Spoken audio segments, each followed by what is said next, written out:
Hola, continuando con nuestro curso de Espacio Público para la Sostenibilidad de las Ciudades, hoy seguimos con nuestra sesión número 6, que corresponde al tema de espacio público como dinamizador de la ciudad. Así que partimos.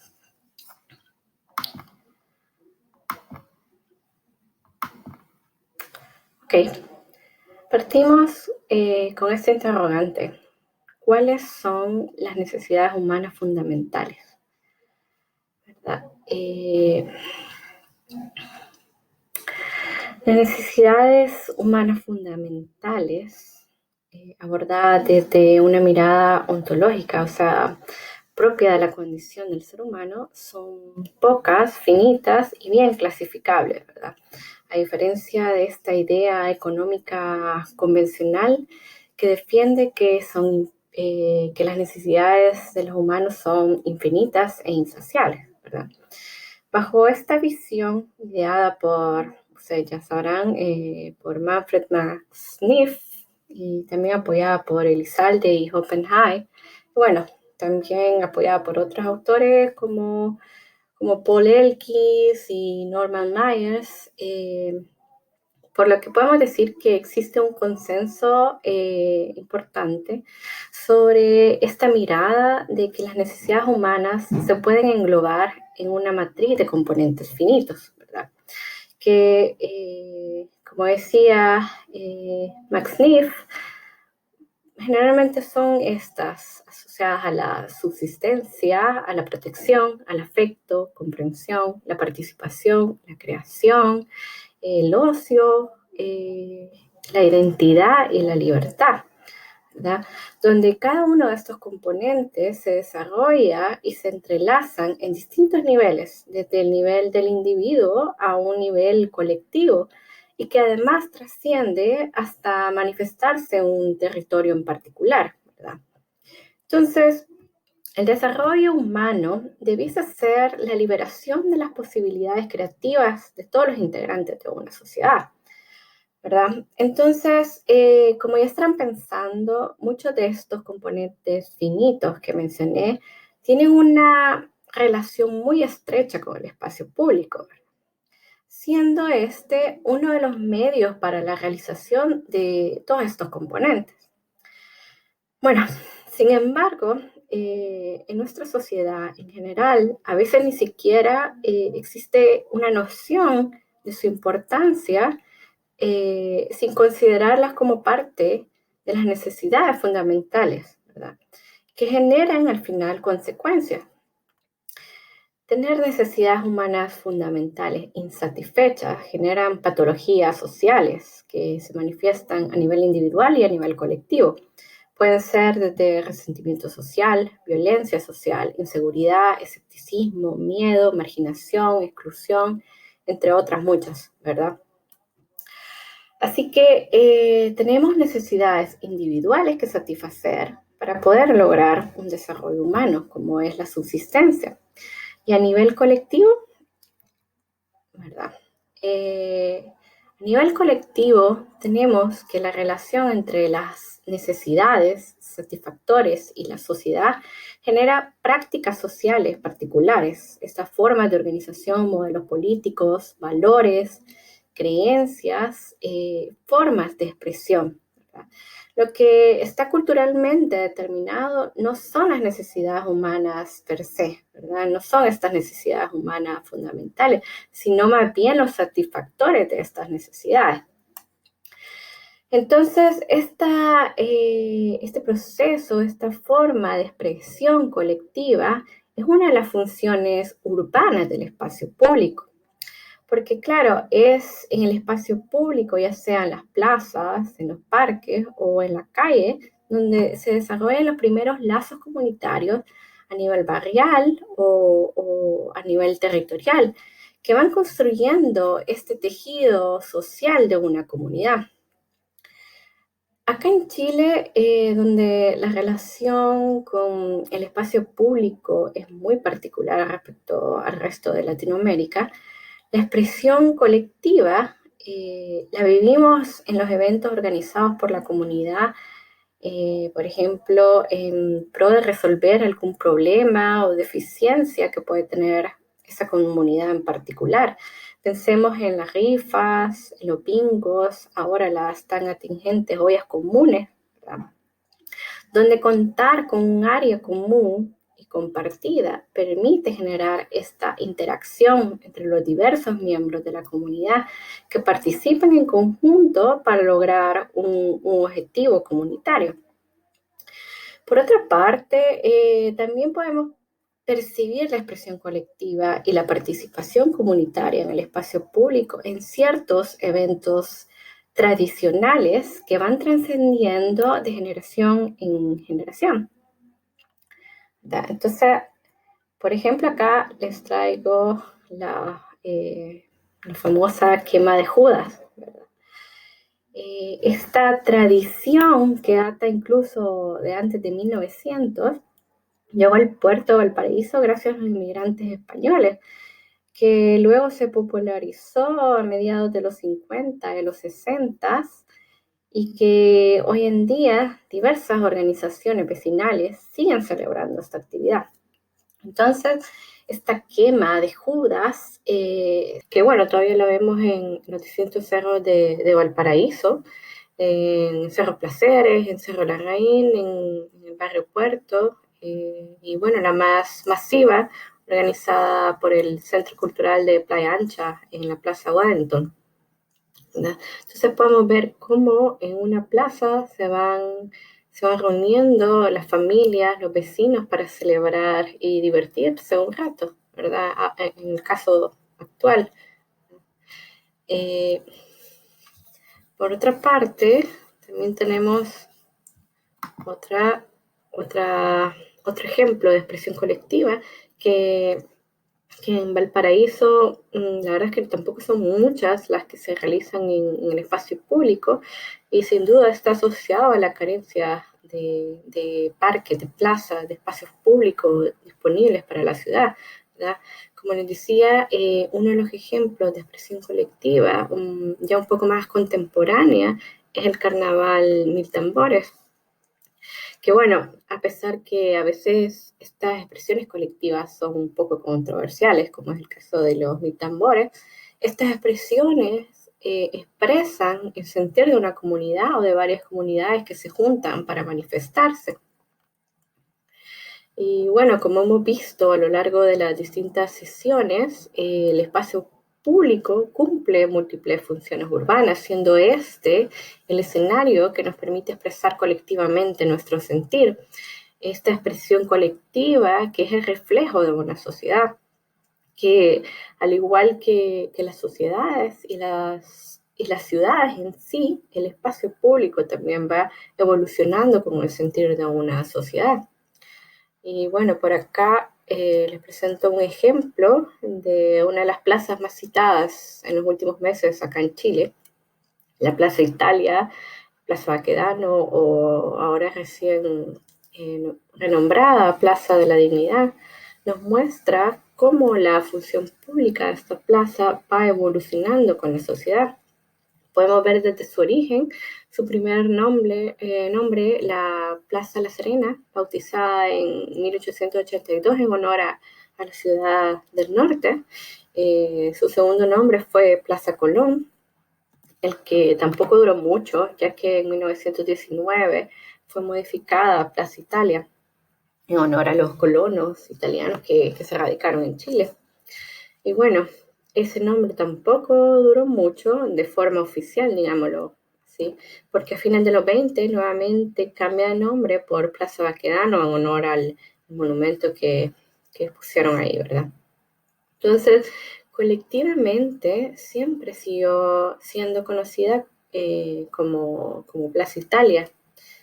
Y bueno, en esa época, durante toda esa época en general, fungió un papel que nacía del Estado como expresión de civilización, de progreso de la ciudad, de expansión de los límites urbanos, que desde entonces iba perfilándose, iba mostrando al mismo tiempo una a una expresión de segregación también hacia los nuevos barrios más prósperos económicamente de la capital en un inicio y de que luego se iba modificando a través de los diferentes usos de suelo de su entorno. También podemos ver otras modificaciones, podemos ver cómo se iba adecuando a esta plaza a las nuevas formas de transporte de la época, cómo se van ensanchando las pistas vehiculares, la presencia del transporte público, la aparición del metro, ¿verdad? Y también podemos ver otras celebraciones ciudadanas, como tras la victoria del no a finales de los 80, ¿verdad?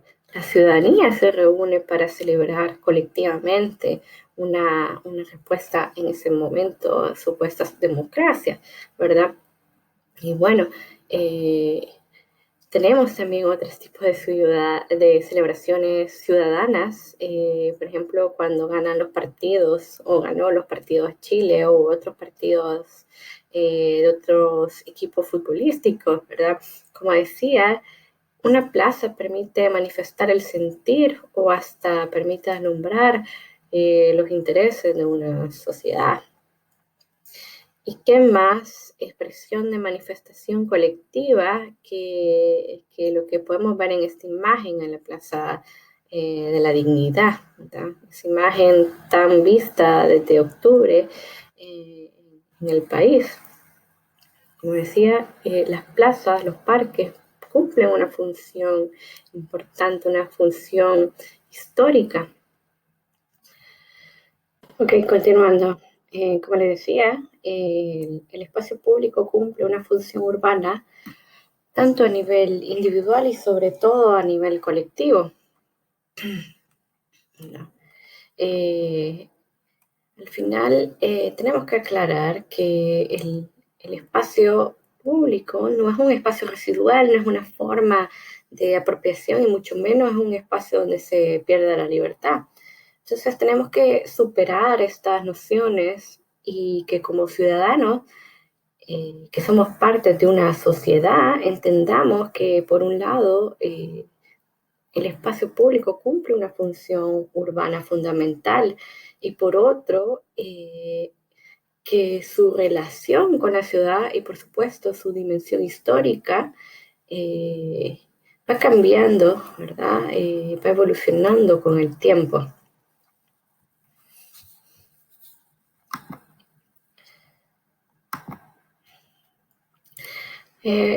Acá estamos reconociendo ya su importancia social e histórica. Ahora llegamos a un punto crucial.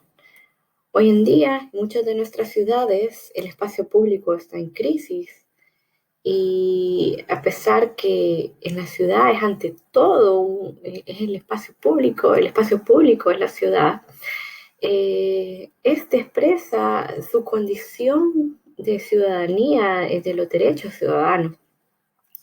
Por lo tanto, esta crisis del espacio público se manifiesta en su ausencia o en el abandono o también en su degradación, en la privatización de en la tendencia a la exclusión que se pueda generar en estos espacios. Es un espacio público potente, integrador, socialmente articulador, física y simbólicamente, la ciudad se disuelve. Sin espacio público, la democracia que se pervierte, este proceso histórico que hace avanzar a las libertades individuales y colectivas se interrumpe o más bien puede retroceder también. Esta reducción de las desigualdades, la solidaridad y la tolerancia como valores ciudadanos se ven superadas por la segregación, el egoísmo y la exclusión. Entonces, el espacio público expresa la democracia en su dimensión territorial, ya que este espacio de uso colectivo es el ámbito en el que los ciudadanos pueden o debieran sentirse como tales, libres o iguales. Es donde la sociedad se significa, se representa a sí misma, se muestra como una colectividad que convive o que muestra su diversidad y sus contradicciones, y también que expresa sus demandas y sus conflictos. es donde se construye la memoria colectiva y se manifiestan las identidades múltiples y las fusiones en proceso.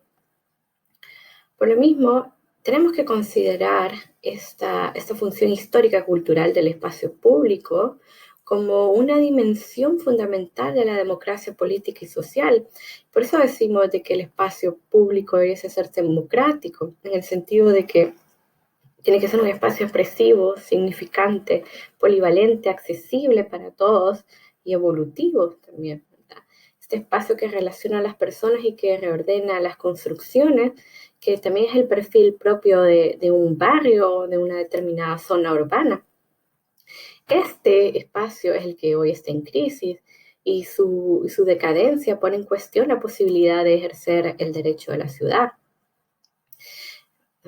Que a pesar que la cultura urbanística y los gestores del territorio han revalorizado ambos conceptos, el espacio público y el derecho a la ciudad, en las prácticas institucionales y mediáticas aún lo cuestionan. La dinámica dominante en la ciudad del mundo eh, capitalista, digamos, tienden a debilitar y privatizar los espacios públicos.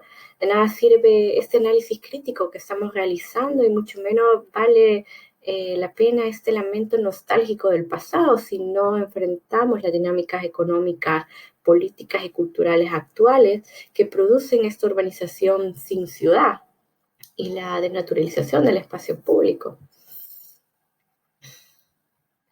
Entonces, tenemos de que, hablando de democracia, la calidad del espacio público es el mejor test para evaluar la democracia de una ciudad, ya que es en el espacio público donde se hacen visibles por presencia o por ausencia los efectos disolutorios o excluyentes de las dinámicas urbanas actuales. Y les hago estas interrogantes: ¿qué se denuncia o se reivindica en el espacio público? ¿Verdad? O hay espacio para todo, desde la demanda de la vivienda, por el alza del transporte, por la calidad del agua, porque la gente pide más equipamientos deportivos o escuelas, por conectividad, por la revitalización del barrio, ¿verdad? Todo junto, todo esto cabe, todo esto se puede denunciar en el espacio público. Y bueno, si falta alguno de estos elementos y otros muchos que no mencioné, los que se poseen se inhabilitan. Entonces, ¿acaso podemos ejercer nuestro papel de ciudadanos si vivimos en un barrio degradado y criminalizado? ¿O sin acceso a un transporte público que nos permita ejercer nuestro derecho a la movilidad? Todas estas reivindicaciones, estos derechos, están vinculados directamente. Si no se obtienen todos a la vez, los que se poseen serán incompletos, se desnaturalizarán. La ausencia o limitación de algunos de estos derechos tiene un efecto multiplicador en las desigualdades urbanas. Así que, bueno, les tengo noticias. Así como decía Borja en su libro El derecho a la ciudad y el espacio público, esta fiesta ya terminó. La forma de hacer ciudad en los próximos años no podrá seguir las mismas pautas. Que claro, por razones de este mal gasto de los recursos básicos y los altos costos sociales en que estamos viviendo, y también por esta irresponsabilidad especulativa con la que actúa el capitalismo financiero global, porque es esperable de que se produzca una reacción de la sociedad, ¿verdad? Necesitamos ver que la gente se manifieste, que exija a los gobiernos que asuman sus responsabilidades, su obligación de regular tanto los entes financieros como los grandes actores inmobiliarios que ya han recibido importantes beneficios incrementando su riqueza, ¿verdad? Porque esperamos de que este malestar debiera derivar en movilizaciones sociales que ya las estamos viviendo y que por ahora por el COVID se han visto un poco paradas, pero digamos, estas movilizaciones sociales ya las estamos viviendo. donde las mayorías populares, que son los más afectados de esta crisis, se manifiesten, porque ellos ya han perdido su casa, algunos su salud, empleo, y que van a exigir el abandono de las políticas neoliberales que han provocado esta crisis. Y bueno, quiero ser enfática en este punto. Los profesionales y futuros profesionales, sobre todo los forjados en universidades con un gran compromiso social como la UPLA, tienen una especial responsabilidad en convertir la crisis en oportunidad de cambio en un sentido democrático. Les corresponde contribuir a desarrollar un pensamiento crítico radical y proponer alternativas posibles y deseables.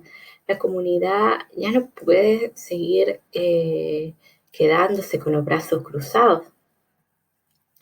Entonces, con eso cerramos, donde yo les hago de nuevo esta invitación a que conozcan sus derechos como ciudadanos, que sean críticos, pensantes, que opinen, que demanden sus derechos y sus obligaciones, y no solo se queden en el ámbito de la opinión y la crítica, sino que también es momento de actuar.